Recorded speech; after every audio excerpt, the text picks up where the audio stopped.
ഞാൻ കൃപാസനത്തിനെ പറ്റി ഒരുപാട് കേട്ടിട്ടുണ്ട്. പക്ഷേ ഇവിടെ വന്ന് പ്രാർത്ഥിക്കുവാനോ അല്ലെങ്കിൽ ഉടമ്പടി എടുക്കാനോ എനിക്ക് വലിയ താല്പര്യമൊന്നും ഉണ്ടായിരുന്നില്ല.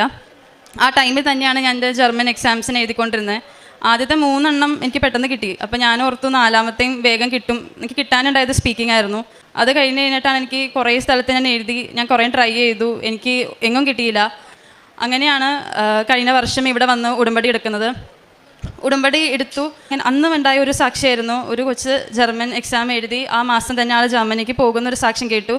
അത് കേട്ടപ്പോൾ എനിക്കും തോന്നി എനിക്കും പറ്റും, എനിക്കും ഈ ആൾക്കാരെ വന്ന് എനിക്കും സാക്ഷ്യം പറയണം എന്നുള്ളൊരു കോൺഫിഡൻസും ഒരു വിശ്വാസം എനിക്ക് കൂടി. എനിക്കാണെങ്കിൽ 5:30 എഴുന്നേക്കാൻ ഭയങ്കര മടിയുള്ള കൂട്ടത്തിലാണ്. അപ്പോൾ അമ്മയൊക്കെ വിളിച്ച് ഞാൻ എഴുന്നേറ്റില്ല. അങ്ങനെ കണ്ണുറന്ന് നോക്കുമ്പോൾ എൻ്റെ റൂമിൽ നിന്ന് എനിക്കെൻ്റെ ഡൈനിങ് ഹാള് കാണാൻ പറ്റും. ആ ഡൈനിങ്ങിൻ്റെ അവിടെ മാതാവിൻ്റെ ചെറിയൊരു രൂപം ഞാൻ കണ്ടു. മാതാവ് എന്നെ അവിടെ നോക്കി നിൽക്കുകയാണ്. ഞാൻ പെട്ടെന്ന് എഴുന്നേറ്റു, ആ പ്രാർത്ഥന എത്തിച്ചു.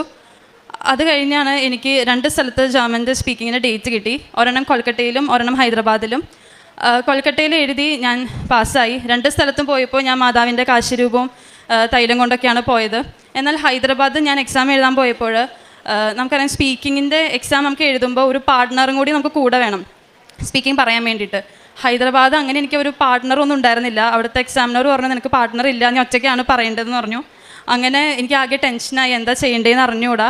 എക്സാം ഹാളിൽ കയറി മാതാവിൻ്റെ കാശിരൂപം മുറുക്കെ പിടിച്ച് പ്രാർത്ഥിച്ചു. എക്സാമിനായിട്ട് ഇങ്ങോട്ടേക്ക് ചോദിച്ചു നിനക്ക് എന്തെങ്കിലും പോയിൻറ്റ്സ് ഞാൻ പറഞ്ഞു തന്നോ എന്ന് ചോദിച്ചു. അപ്പോൾ എനിക്ക് മനസ്സിലായി എൻ്റെ മുന്നിൽ മാതാവ് തന്നെയാണ് നിൽക്കണേന്ന് എനിക്ക് മനസ്സിലായി. അങ്ങനെ 2 മാസം കഴിഞ്ഞു. ഹൈദരാബാദിന് റിസൾട്ട് വന്നു.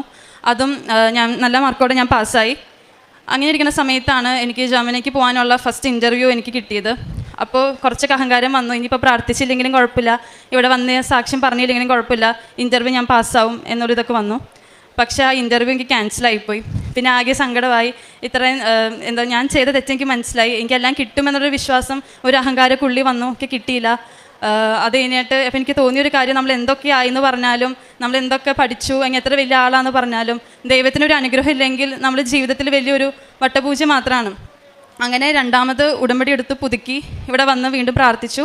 അങ്ങനെ 2ാമതൊരു ഇൻ്റർവ്യൂ കിട്ടി, അത് പാസ്സായി. ഈ മാസം 31-ാം തീയതി ഞാൻ ജർമ്മനിക്ക് പോവുകയാണ്.